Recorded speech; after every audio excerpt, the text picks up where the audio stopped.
Hello and welcome to our first in a series of 7 debates for the upcoming Anchorage Assembly races. There's 7 races coming up out of 12, so it's going to be a big election.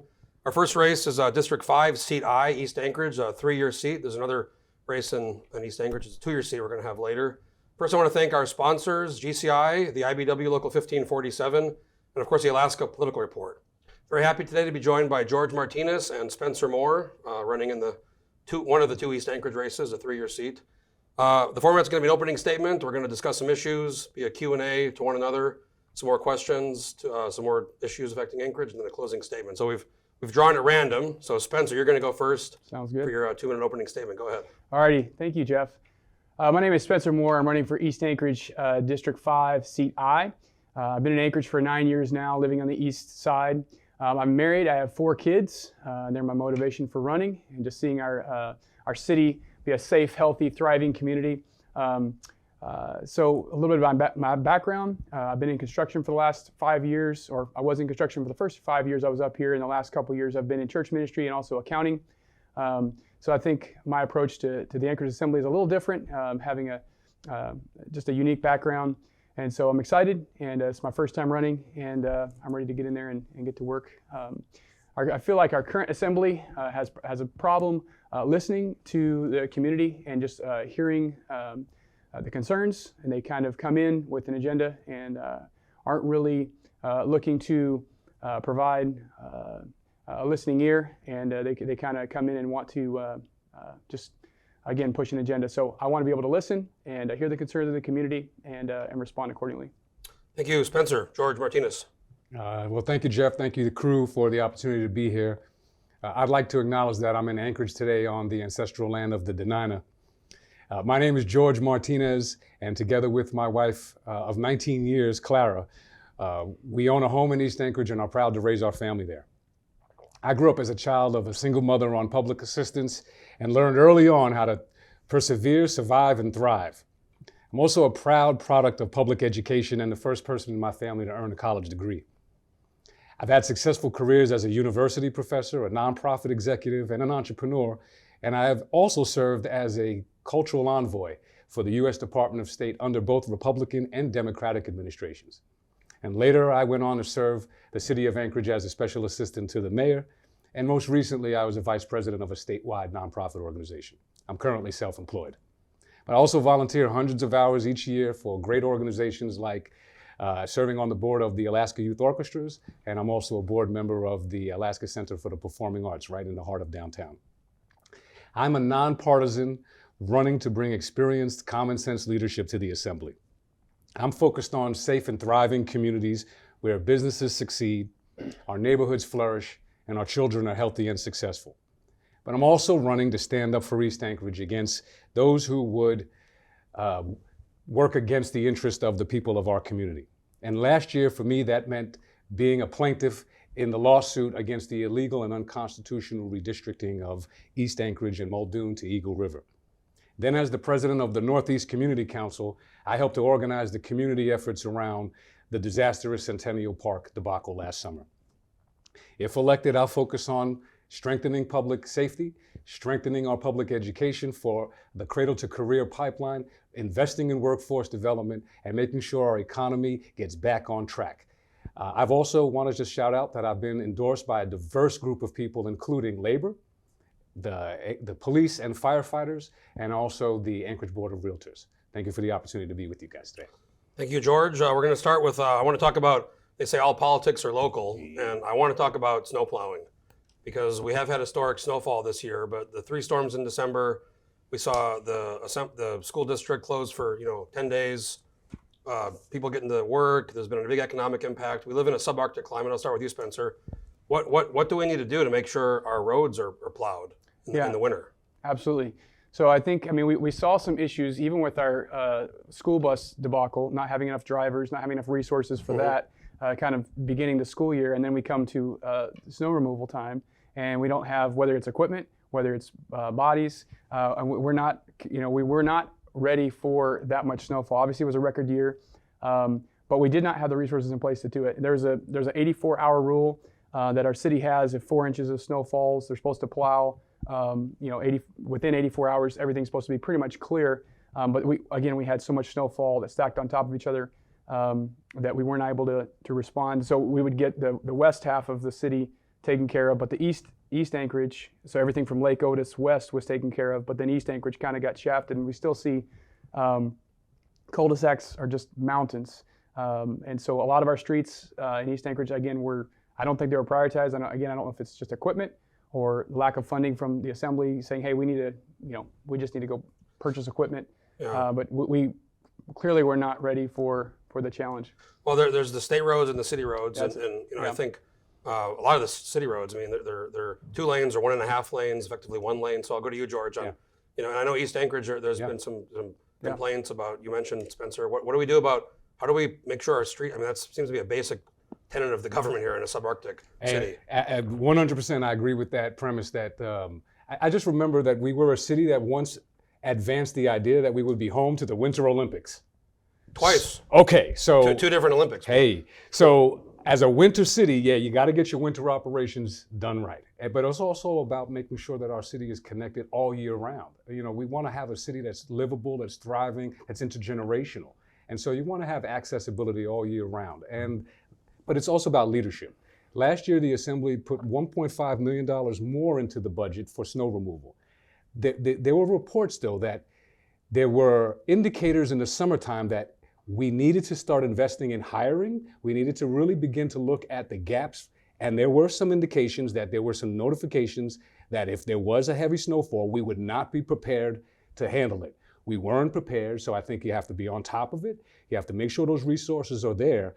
But all of the political noise needs to turn down when you're just getting back to the nuts and bolts and keeping our streets moving. Well, I'll just real quick mention, this summer I took a picture on the park strip. The grass had basically all died. And to me, that's our kind of crown jewel for downtown. So I want to move on to homelessness. This has been an issue. We've covered this in Landmine in depth. We've made some documentaries. We've gone into the camps. I stayed at the Sullivan.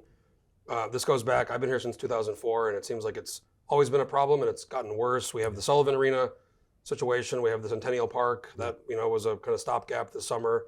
There's the Golden Lion. There's a big fight between the mayor and the assembly, and this goes back even before this mayor. It goes back many mayors. I'll start with you, George. What is the role, and how do we really start to tackle this homelessness issue that we see very visibly here in Anchorage? Right, and I'm glad you mentioned that last part of the question in terms of visibility, because one of the things that folks need to also recognize is that there are a lot of situations of unhoused folks that we don't see, that are not out in the streets, that are not part of the visibility. And over 40% of our university students find themselves homeless or housing challenged. So, and then we also do a great job as a city rapid rehousing women and children. So there's some things that are working, and we got to tell that story a little better. But the most important element that I think we need consistency over time is aligning the data so that there's no wrong door. So that wherever you go as a person who needs that support, you can find that support. That work has been stopped essentially over the last several years. So there's gaps in the work that was happening throughout the time of my time in the administration. So I just wanted to flag that. The data gaps are persistent, and they're hot out there. For me, I think you start off with dignity. You got to have a value of dignity. And so I'd love for us to start to explore workforce development opportunities, giving people an opportunity to find a path to dignity, a job for dignity, a path for housing. But you also want to meet people where they are. And thanks to the voters of Anchorage, we all voted for the alcohol sales tax. Not everybody, but it approved overwhelmingly. And we're putting that money to the mobile intervention and the mobile crisis teams. I think those things matter a whole lot. But what we cannot do is have a repeat of last summer, where indiscriminately we traumatically, people who already been victimized and heavily traumatized, we brought them indiscriminately to the park. And Jeff, you may remember, I was in the park the night a police officer was shot. I was trying to help out the community as the president of the community council, navigate all that energy and all that heat. And it was a tough situation. We just cannot go back to that. We're going to go to Spencer here on homelessness and this problem that's really been kind of plaguing our city for many decades. Yeah. So housing is one issue. So just purchasing them housing, whether it's a hotel facility or another facility, that's only one issue. I think that there's a lack of resources, whether it comes to mental health facilities, mental health workers. I think that we can also tap into our churches and our faith-based communities to be able to actually help with some of these issues, because again, as George mentioned, I mean, you're dealing with trauma, you're dealing with people who a large majority are addicted to some sort of narcotics and really do need help. So if we want to accomplish any change in this, I think you got to tap into a lot of, again, faith-based community, your nonprofits, because housing and just purchasing them a place to stay is not pushing the ball across the finish line as far as actually overcoming homelessness. Because again, without accountability, without furthering resources to actually help them, following up with them, you're just not going to be able to actually accomplish anything. To kind of a little bit piggyback on this issue, I want to talk about the relationship with the mayor. In your race, it's going to be a new person, whoever wins, because there's no incumbent. We've seen, this kind of assembly since the mayor Bronson has been sworn in, have had a veto-proof majority. It's gotten very contentious, whether it's the mask mandate meetings, there was, the homelessness stuff, and there's just been kind of a variety of just really contentious relationship between the assembly and the mayor. We'll start with you, Spencer. How do we overcome that, and what's moving forward? How do we? Yeah. I feel like when I was younger, I'd go to these meetings. They were very boring. Yeah. I didn't even. Now they're not boring for the most part. It should be. How do we improve that relationship? Well, I think again, if in the business, you want to be able to have conversations and get things done. Right now, it's become simply just politics. Like, we're not going to get anything done because we're just going to have a conversation about who gets the win here. Okay, the people of Anchorage, when they do that, and when the assembly says this is our agenda, the mayor says this is my agenda, and they're again holding to their line, no one, especially in my district, no one succeeds in that case. So again, you begin with a conversation. Again, I'm not going to be a rubber stamp for our mayor or for just hey, I'm coming in with an agenda, but I want to listen to what my constituents need, what we want, and then make wise decisions accordingly. Because again, you've got to be able to have a conversation, a two-way street in communication with whoever's in leadership, whether it's this mayor or the next one. So, I'll go to you on the relationship with the mayor and the assembly. Yeah, I think we could disagree with dignity if we have a vision of how to get back to working together. I'm all about rolling our sleeves up and bringing people together. And as a nonpartisan, I know there are good ideas on the left, on the right. There are bad ideas on both of those sides too. I'm all about practical solutions to bring people forward. I also think we have some diplomatic challenges. And one of the realities are that leadership in the city has to be able to work with each other, and the voters have to make sure that they get that message all across the board, whether it's the mayor, whether it's the assembly, and it really doesn't matter to me what party anybody's in their leadership roles. I'm all about holding people accountable to make sure that we're getting the best quality of services that we deserve as the people of Anchorage who are paying our taxes and who just want the quality of life that we expect. Next question, I mentioned this before, but there's 7 races. There's only 2 incumbents running. That's Christopher Constant and Felix Rivera. So for 5 of the races, there will be a new person on the assembly. The assembly has 12 people. So it's going to be, almost for sure half of the assembly is going to be new. I'll start with you, Spencer. How are you preparing for, if you were to win, be on an assembly with a lot of loss of Forrest Dunbar and Jamie Alden went to the legislature, so kind of a Pete Peterson's termed out, so a big kind of loss of institutional knowledge on the assembly. Yeah, well, I'm gonna have to rely on those who are there, because again, I'm not a subject matter expert on everything city. I don't come home at night, reading MOA laws and looking at ordinances and stuff. I mean, like I said, I'm a working man. I got a family, and so I don't study those things, but I am learning quick. And I'm willing to, like I said, have a conversation, whether that's with the mayor, the current assembly members, and just being able to pick it up quick. But again, I think that a lot of it goes back to, hey, I want to listen to our folks who are the voters and see what their heart behind, again, what's important to them. But yeah, it's going to be a learning curve. George, on kind of going on the assembly, if you were to win, being with a lot of new people. Yeah, well, I'm coming with experience. First of all, I'm coming with municipal experience. And I'm proud of that experience that I'm bringing.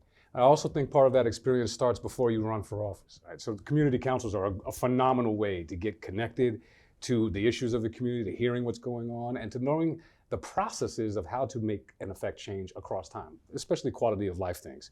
So I have a deep community council experience, and so I'm bringing that knowledge forward. I also have the endorsement of the incumbent, Pete Peterson. And I've taken the time to sit with the elected officials to see what priorities they weren't able to get to, what we need to be moving toward. And I've begun meeting with local stakeholders, Cook Inlet Tribal Council, who's a major stakeholder in our community, and other major stakeholders to begin to understand what we have available to us, so that if I'm fortunate enough to be elected, we're not going to start from ground zero, and we can start by hitting the ground running. Okay, we're going to move to the Q&A period. You guys are each allowed to ask each other 2 questions, and so there'll be a question, the response, and then a brief rebuttal. And we're going to start with you, Spencer. You can go first, ask George, and then, like I said, rebuttal. Then we'll reverse the order, and we'll do this twice. So go ahead, start, Spencer. So, George, you mentioned you're endorsed by all kinds of groups and all different organizations. And to me, as a member of East Anchorage, I look at all those endorsements and I kind of see, well, those are the same organizations that are currently endorsing most of the assembly that we have now, which again has ushered in most of the problems that we have now.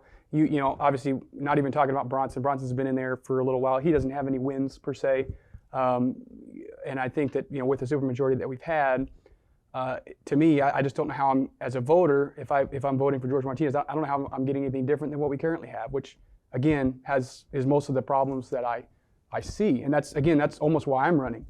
Mm-hmm. George? Well, I'm not a fortune teller about anybody's future. I can only see what we've done thus far and where we stand today. And so I am proudly endorsed by a diverse amount of groups, and I think you sought some of those endorsements as well. So let's just be honest about that. Yeah. But they chose to endorse my campaign because I have a positive vision and a track record of doing this work in the community. So let's just establish that as well. But I also think it's important to have the clarity of why we're running and what we stand for. I have worked in the community and continue to work in the community on behalf of the community council, continue to work in the community on behalf of Little League, on behalf of things that matter to the people in our community. And I recognize that that's the starting point for all engagement. So I'm focused on bringing people together. People know my track record, and I'm enthusiastic about being able to stand up for East Anchorage the way I did with the redistricting lawsuit, which, by the way, you testified 3 times in favor of redistricting Muldoon with Eagle River, which was not a very popular opinion in East Anchorage, and it was ultimately found out to be unconstitutional. Okay, then Spencer, a brief rebuttal. Yeah, no, I mean, when you look at the way that, originally the way that the state was redistricting, they had the maps drawn to where they tied in. The Senate map originally was tying in East Anchorage to Eagle River. So I figured since we had the municipality already tied in with Eagle River, you'd have representation from the state, but also the local level. That was my idea behind that whole argument. Okay, we'll go to the next question from George to Spencer. Go for it. Well, actually, it's staying in lane with the gerrymander question. You guys are going on the state issues. Well, no, because they affect the quality of life of East Anchorage. Mm-hmm. And we just heard from a candidate from Eagle River recently that they also did not support the pairing with Eagle River. And I know that the Republican women of Eagle River did not support the pairing as well. But my question is, the definition of gerrymandering is the political manipulation of electoral boundaries to create an unfair advantage for a party. In my intro, I highlighted that I stood up as a plaintiff against the illegal and unconstitutional gerrymandering. The Supreme Court of Alaska, for the first time in history, ruled that it was illegal political gerrymandering against the interest of East Anchorage. Okay, so my question is as I read those testimonies, I remember one sticking out in my mind a whole lot. And it stuck out not for a positive reason. I never thought I would have the opportunity to actually meet the person who wrote this. But in your testimony, in favor of the illegal and unconstitutional redistricting, I quote, you said, and quote, "It's a natural move due to the way the road system is laid out." Now, I've not lived in Anchorage my whole life, but I know doggone well that Muldoon is not Eagle River. I would love to be able to have the reasoning behind that testimony of the natural move due to the way the road system is laid out should be the reason why the redistricting. Yeah. So I mean, the way I looked at it is East Anchorage is the most connected with Eagle River. The rest of Anchorage is segmented off. So I mean, we're the closest to Eagle River. If we did have representation together, to me, we're the closest community to Eagle River. I mean, and Eagle River is the furthest. I mean, obviously, you can go down to Girdwood the other direction, but if you have an Eagle River, representative, East Anchorage representative, your communities are right close to each other. And so that's my whole mind behind, again, testifying that keeping those communities kind of connected is the same thing as you would with 2 other adjoining districts in Anchorage. George, brief rebuttal. I will say that prior to 2012, part of East Anchorage was part of Eagle River, so that we do have a history. No one sued over it, but there was a piece of East Anchorage. And the last time that happened, that there was a redistricting with that particular thing, Betty Davis lost her seat. So we know that redistricting happens. We know that gerrymandering happens. This is the first time the Alaska Supreme Court ruled that illegal political gerrymandering happened. But the rebuttal would be, it just doesn't seem to make any sense to me to argue that Muldoon should be connected to Eagle River at the expense of North and South Muldoon being connected to each other. So thankfully, the Supreme Court ruled in our favor. North and South Muldoon are connected, and East Anchorage is one whole unit, and we have the ability to work on behalf of our interests. Okay, we'll go to our second question. You can go ahead and you can go first, Spencer. Okay. See here. So you've worked in government, obviously, for the past mayor, and the current assembly really does have the majority when it comes to getting things through with the supermajority. With around $140 million spent over the past 3 years in just the homelessness crisis, what do you see, or what do you want to do differently? Because obviously we can't just throw money at this issue and expect really different results. So I don't know how you want to accomplish that. Yeah. Well, the role of the assembly is to make sure that we're advancing and bringing in good ideas, convening stakeholders, and working with the administration who are going to ultimately execute the plans. I actually was I was a special assistant of a mayor 2 mayors ago, and served for 4 years as a special assistant across a variety of portfolio areas. What was important for me to recognize is that the early part of the work that we were doing was about creating an opportunity for unified data to go across so we know by name who folks are. That work stopped because as people ran for their office, as Bronson got elected, his platform was basically, I want to do away with everything else the other folks did. Well, that's not an operational thing to actually govern with. That's not a governing strategy. So what you want to do is listen to the experts, start to convene. We wasted a whole lot of time last year by moving people to and fro without any real vision or plan. So I think you get back to, I agree that we spent a lot of money without the bang for the buck. So I would like to get back to making sure that we have consistent communications, expectations that the administration is going to follow the expert advice more than donors, and making sure also that we have a real vision of dignity for people who have already experienced trauma. And I'd love to invite civil society into that mix, but churches and organizations have been here a long time as well. And the leadership and the vision of the city is what matters. The assembly can play their role, and I hope to convene people. Spencer, brief rebuttal if you'd like. Yeah, no, I think that's good. Obviously, I think throwing money at the issue has been, again, you talk about bang for the buck. We haven't gotten really any progress that I've seen. I've just seen it. I mean, like I said, I've been in Anchorage 9 years, and it's systematically gotten worse every year. So to me, I want to take an alternate approach to that, whether it be tying in your faith-based communities, looking for, like I said, nonprofits that can help. I do feel like people are willing, but they need to be asked. Okay, and then George, your second question to Spencer. Yes. Over the last couple of days, I've just met Spencer during this course of this campaign recently. And over the last couple of days, we've had an opportunity to hear each other at forums. And the question of using marijuana sales tax to invest in early childhood education has come up. This is a ballot initiative. This is a ballot initiative coming up right now. So this is a hot and heavy issue. On this Anchorage ballot. That's exactly right. So you'll be able to vote for this issue as well. Now, I remember when we voted as a city to invest or to actually approve recreational marijuana and start to collect those sales tax. Since that point, when I was in the administration, I was actively working to educate our city's officials of making sure we started to use that early marijuana sales tax money to invest in early childhood education and before or after school programming. This is a best practice across the country. If you look at Denver, you see that they've been investing those marijuana sales tax. So over the last few days, we've heard some education, some learning about this process from my opponent. But I would love to get your perspectives on the importance of that particular sales tax being used to invest in early childhood education and the importance of early childhood education in our community. Yeah, so the way, I mean, obviously we have a marijuana tax, we have an alcohol tax.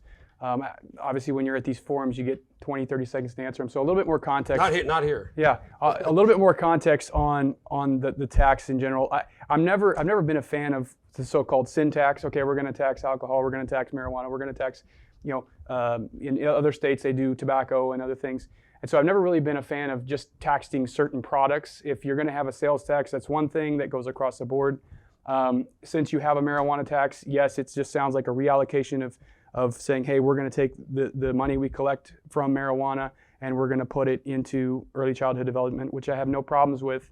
The issues is, as I just, like I said, and I mentioned this before, our property taxes being at the rate they are, I mean, we see lots of people moving to the valley. We see lots of people saying, hey, I don't want to deal with the rates. I was talking to people that are on, Anchorage Police Department, and they live outside the municipality just because the cost of living here. And so to me, yeah, I don't have a problem with allocating funds that are already there. I'm not in favor of new taxes. I don't drink alcohol, I don't smoke marijuana or use it. So those two taxes don't really affect me personally. However, I don't really like adding taxes to just certain products just for the fact of adding certain taxes. So that's my position. Then George, brief rebuttal. Yeah, the voters of Anchorage approved the taxes that we're referring to. So I believe in the voters, and I believe giving the voters an opportunity to make a choice about what we prioritize our investments in. So these are not just new taxes at the hands of government bureaucrats and executives. These are voter taxes, approved taxes, like the potential one on the ballot right now. I think the one on the ballot, if I'm correct, it allocates some of this money for, I think it might be child care. And then there's also some reduction of the tax cap in the language. And this just came out recently, and there's a group that got spun up, and it is going to be on the ballot. So yeah, it's going to be on the ballot, and it's an important issue. Voters will get a chance to decide, and I think voters matter most in these types of decisions. And recognizing that the alcohol sales tax was also voter approved, and it's making good use of our dollars in that way. And I just want to reflect on one of the things one of my pastors said to me, which was, well, George, I am not for any of that stuff, but if the voters approved it, let's make sure it's going to the good purpose of what we need it for. Okay, well, I want to thank you guys for the questions. Very respectful. Appreciate that. We're going to have some more discussion on some of the issues affecting Anchorage, and then we'll go into closing statements. So I'll start with you, Spencer. The Assembly recently basically stopped the Holton Hills housing development in Girdwood. It's been a 2-year project from the Heritage Land Bank, and there was some bids, and Hakani Yoshimura got it, and it was going over previous administration, this administration. A lot of people in Girdwood, a group of them very loud, went to the community council, went to the Assembly. What do you think that means, not just for Girdwood, but for housing in general in Anchorage, where if we look at the projections from AHFC, the Housing Finance Corporation have said, we need to build 25,000 new housing units by 2025 or 2026. We built like 400 last year. So yeah, right. What is it to, do you support what they did, I guess? And then what do you think the message is for builders here in Anchorage when a 2-year project was just kind of killed by the Assembly? No, it's unfortunate. One vote margin too. Yeah, it's unfortunate that that got shut down. I do think we do have a housing issue in Anchorage. I feel like, some of it can be tied to some of the, I think was it Prop 2021 or 23? I can't remember the number right off the top of my head, but we have issues that our home builders have raised just with permitting and delays. And I have friends in construction who have mentioned to me, hey, we have such a problem in getting permitting through and getting projects, whether it be renovations. We in East Anchorage specifically, we have very few new housing units, being built.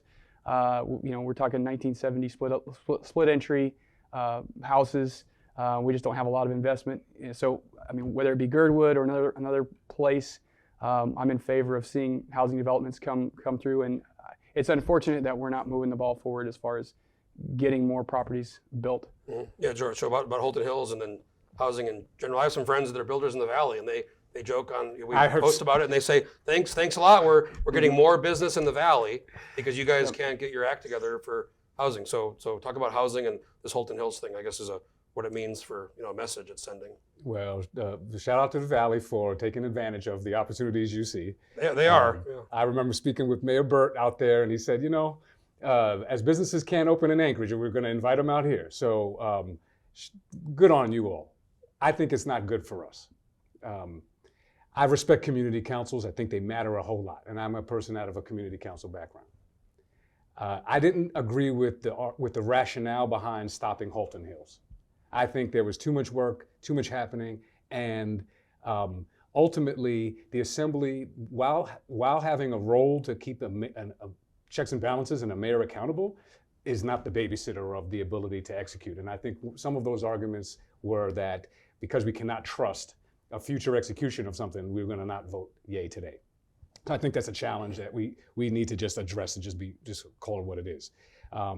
But we do have a housing crisis, not a if then or a potential. The AEDC, the Economic Development Corporation, highlights that as one of the critical things to helping our city become the live, work, play city. I mean, the average price of a house right now in Anchorage is almost $500,000. Almost $500,000. Which is, right. I bought my condo 10 years ago for, I got a great deal, 150. I mean, I don't know if you could even find those kind of deals right now. You cannot. And I live in a 1961 ranch, and so I'm familiar with the old housing stock.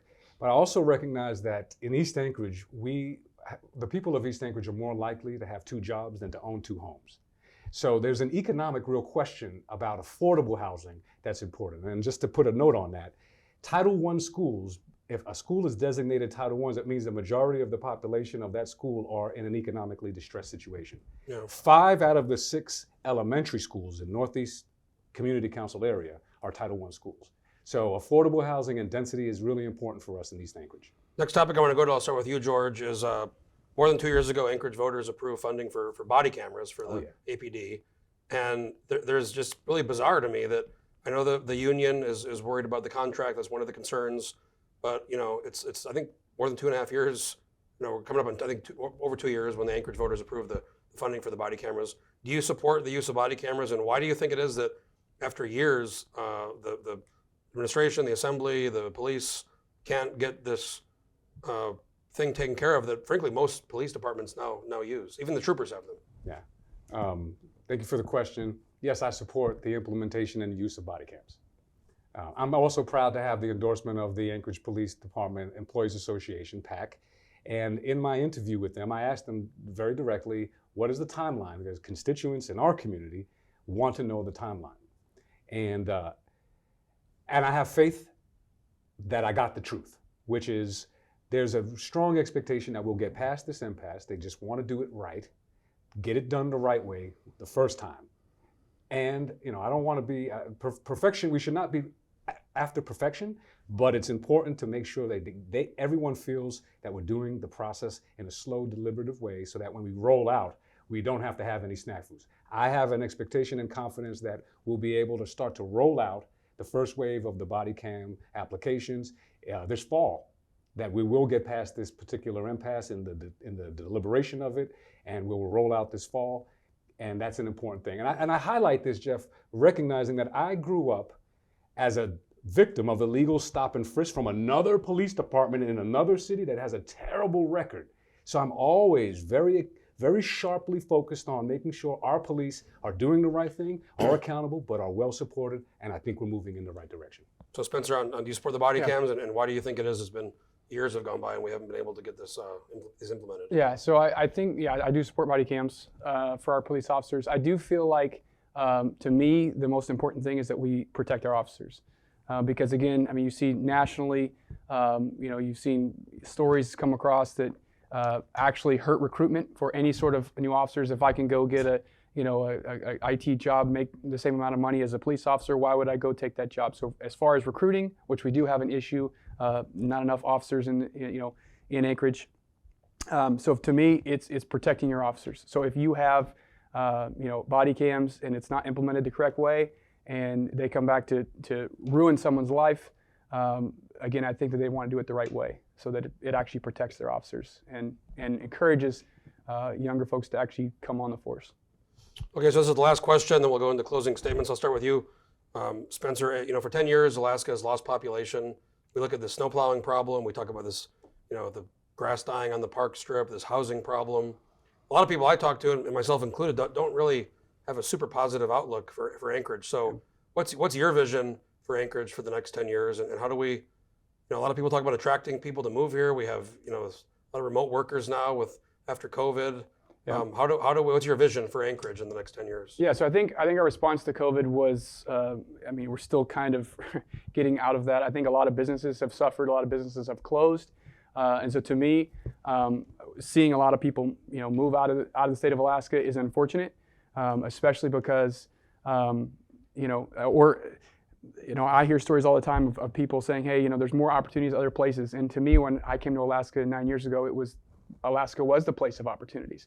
So for me to see, projects getting shut down around the state, I don't think it's just an Anchorage issue. I do think that politics in Anchorage does need a breath of fresh air, and that's why I'm running. But to me, I think that we've got to make opportunities available again for investment. We need to open up our city to whether it be out of state investment, but say, hey, Anchorage is open for business. And I think that if we do that, we'll have an influx of people that are willing to come. And I think Alaska's in a unique place, with the beauty of our state and just so much interest from people that are out of state. There's so many TV shows and things. But like I said, in my opinion, I think that we have a unique opportunity if we basically say, hey, we're open for business in this city and we want you here. Yeah, George, so on the vision for Anchorage, and I forgot to add that you go to Seattle and some of these places, and these places have problems too. But you see cranes and building, and I just got back from Arizona, and it just feels like we're losing population. Like I said, we can't plow the roads. The housing issue. What's your vision for Anchorage for the next 10 years? Well, Jeff, I want to invite you to hang out with me a little more often, and I'll rub some optimism on you, brother. So let's just start off with that. I'm a little bit jaded here. I hear you, but I grew up again as a child of a single mom on public assistance that had no direct trajectory to the success that people may otherwise see me have today. So I am a believer, and I have a lot of faith that we will get to a better place. All right, so I'll start off with that, Jeff. Hang out with me a little more often. We have to have a positive vision of what we want to work toward. So AEDC now has a campaign called Choose Anchorage. This is Anchorage Economic Development. Anchorage Economic Development Corporation, Choose Anchorage. But that's all built on making Anchorage the place to live, work, and play. Right? What that means, though, is that making sure that we are not losing sight of the nuts and bolts quality of life issues that we seem to have lost focus of. We also haven't had a real robust economic vision recognizing the transitions of the economies. Our port and our airport are phenomenal engines of potential future growth. We have to invest in those things and create a new vision of opportunity, not to invite people to our city. People will come if we love it and we're staying here. If our children want to stay here, other people want to do that. That's about quality of life. That's about turning down the toxic partisanship. That's about bringing people together. And that's about making sure that we live up to that creed, which I have the opportunity to know a lot of folks who've been here for a long time, and everyone tells me we came here for the opportunity to give our families a better life. Well, I'm still finding that vision true. I'm still working hard every day. I invite you, Jeff, and everybody else to come on and join the work together, rolling our sleeves up to fulfill that vision and the promise of this great city. I want to thank both of you guys, George Martinez and Spencer Moore, for coming on the debate. We're going to move to closing statements, and we started with Spencer, so we're going to start with George on the closing statement, 2 minutes, and then we'll go to Spencer and we'll conclude. So again, I want to thank you guys for coming here. It's been very respectful and very, very good debate. Thank you, Jeff. Thank you, everyone, for the opportunity to be here. I want to thank my opponent for the opportunity to chat and have this conversation. The stakes are incredibly high. The issues affecting the quality of life of our city have never been more important that we begin to address and tackle together, working together. My name is George Martinez, and I'm running for the East Anchorage Assembly seat District 5, seat I. I'm running to bring experienced, common sense leadership to the Assembly to make sure our community is connected, safe, and thriving.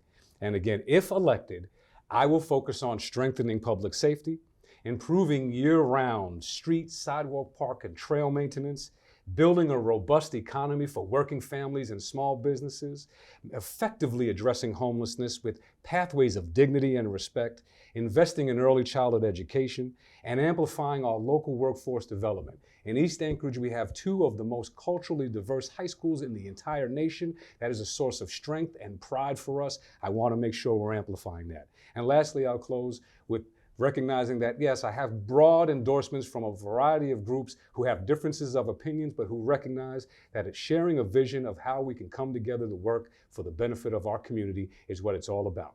My name is George Martinez. I invite you all to visit my website at georgeforanchorage.com, and thank you for the opportunity to be here, and I hope to earn your vote in this upcoming election. Thank you. Thank you, George. Spencer Moore, closing statement. Yeah, so again, I'm Spencer Moore, running in East Anchorage District 5, Seat I.